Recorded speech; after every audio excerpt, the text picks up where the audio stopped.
안녕하세요. 구조 엔지니어 김성용입니다. 오늘은 지난 시간에 제가 내드렸던, 지난주는 아니고요. 지지난주에 제가 다이아프램 얘기할 때 내드렸던 숙제, 그 연습 문제 푸는 시간을 가지도록 하겠습니다.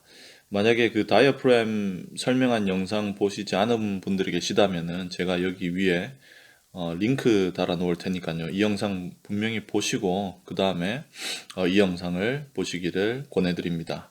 자, 그럼 연습 문제를 다시 한번 보죠. 제가 그때 다이어프램 얘기하면서 리지 다이어프램하고 세미 리지 다이어프램 그리고 플렉시블 다이어프램 얘기를 했죠.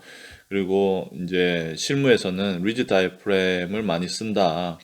그래서 이제 이 연습 문제에서는 우리가 그 리지 다이어프램이라는 가정하에 한번 풀어본다고 했습니다. 잠깐 문제 설명을 하면요. 지금 파란색으로 이렇게 표현되어 있는 게 슬래브 바닥판이라고 볼 수 있죠. 그리고 그 슬래브는 까만색으로 표시된 내력벽에 의해서 지지되어 있습니다.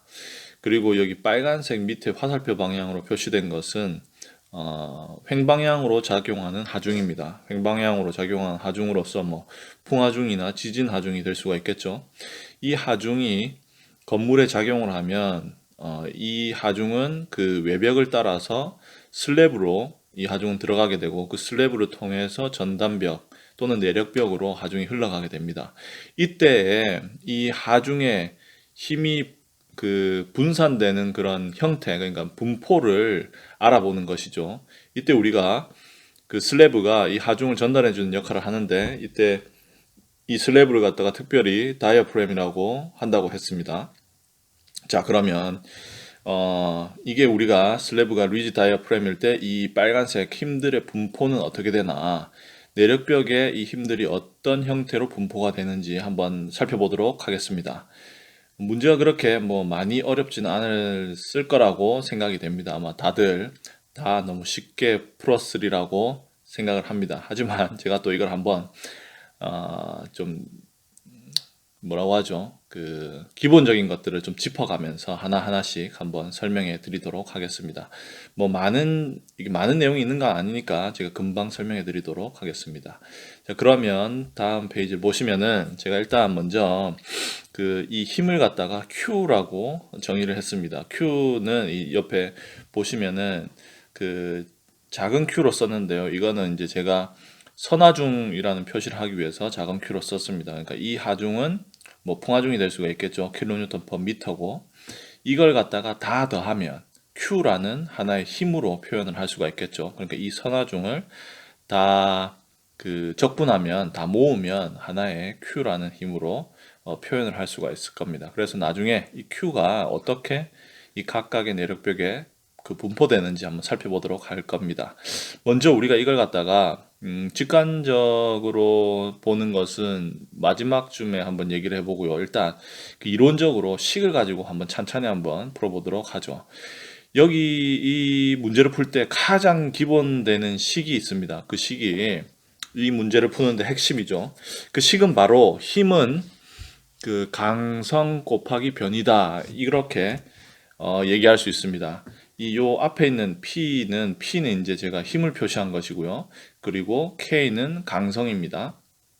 그리고 델타는 변이를 표시한 것이에요. 이거 우리 저기 엔지니어 하시는 분들 특히나 그 정력학 하시는 분들은 뭐 다 아시는 그런 식이죠. 용수철 상수에서 적용되는 식이죠.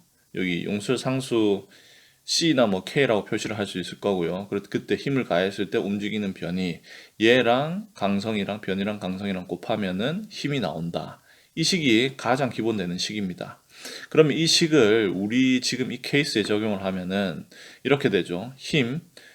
총 힘은 아까 우리가 여기에서 Q라고 정의를 했죠. 그래서 Q는 그 강성의 합 곱하기 델타 1 그러니까 변이를 곱한 것입니다. 여기서 제가 델타하고 델타 1하고 차이를 둔 것은 여기 Q라는 힘이 작용했을 때 이거는 이제 앞에 있는 건 일반적인 식이고요.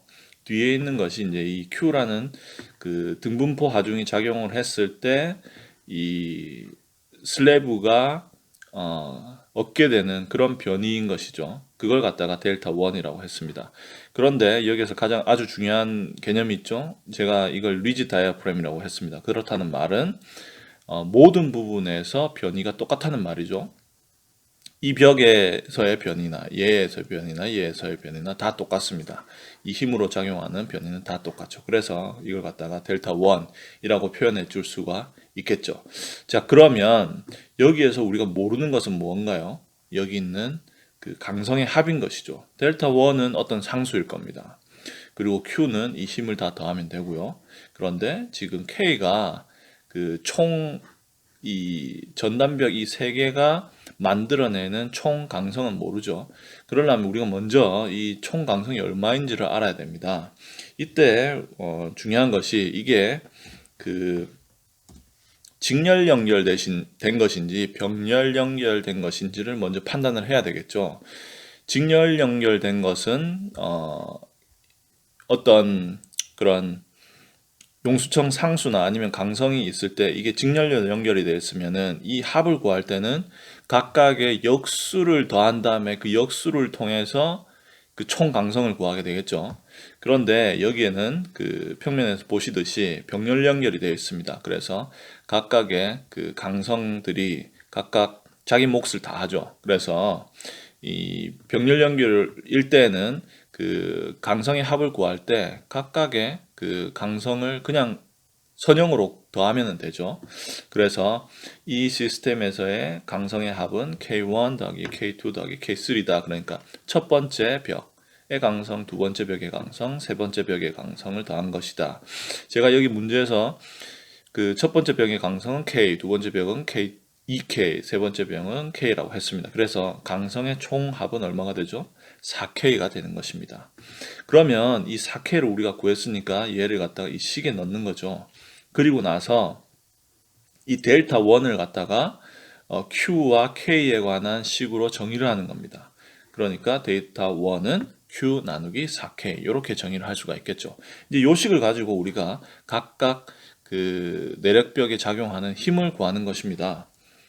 자, 그러면 여기 힘을 구할 때 쓰는 식, 다시 이 식을 쓰면 되겠죠. 힘은 강성 곱하기 변이다. 그래서 우리가 변이는 그 리지드 다이아프램이기 때문에 다시 또 제가 강조하죠. 이 리지드 다이아프램에서는 모든 부분의 변이가 똑같다.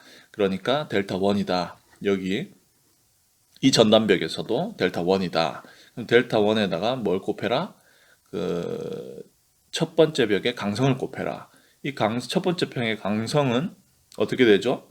K죠. 네, K 곱하기 델타 1입니다. 그런데 우리가 아까 델타 1을 갖다가 구했죠. 델타 1은 뭐였죠? Q 나누기 4K였습니다. 그러니까 KK 날라가고 결국 P1, 그러니까 첫 번째 벽에 작용하는 하중은 Q 나누기 4라는 것을 알 수 있습니다. 이걸 갖다가 또 그대로 그 두 번째 벽에다가 적용하는 것입니다. 두 번째 벽에 작용하는 힘은 두 번째 벽의 강성 곱하기 델타 1이다. 그러면 두 번째 벽의 강성 뭐죠? 2K죠. 여기다 2K를 넣고 그리고 델타 1 대신에 여기 위에서 Q 나누기 4K를 넣습니다. 그러면 결국 마지막 나오는 값은 그 2분의 Q라는 값이 나오게 되고요. 그리고 똑같이 이 세 번째 벽에서도 마찬가지입니다. P3는 K3 곱하기 델타 1. 그래서 결국 계산을 하면 Q 나누기 4라는 값이 나오게 되죠.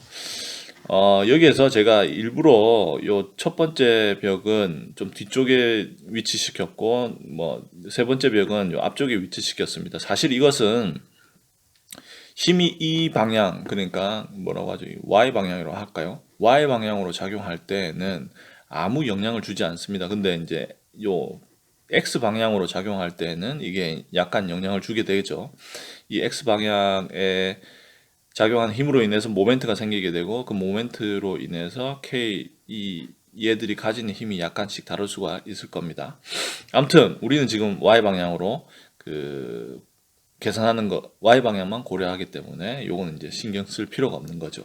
그래서 우리가 이렇게 P의 작용, 첫 번째 벽에 작용한 두 번째 벽에 세 번째 벽에 작용하는 힘을 한번 구해봤습니다. 그러고 보니까 우리가 알 수 있는 게 있죠.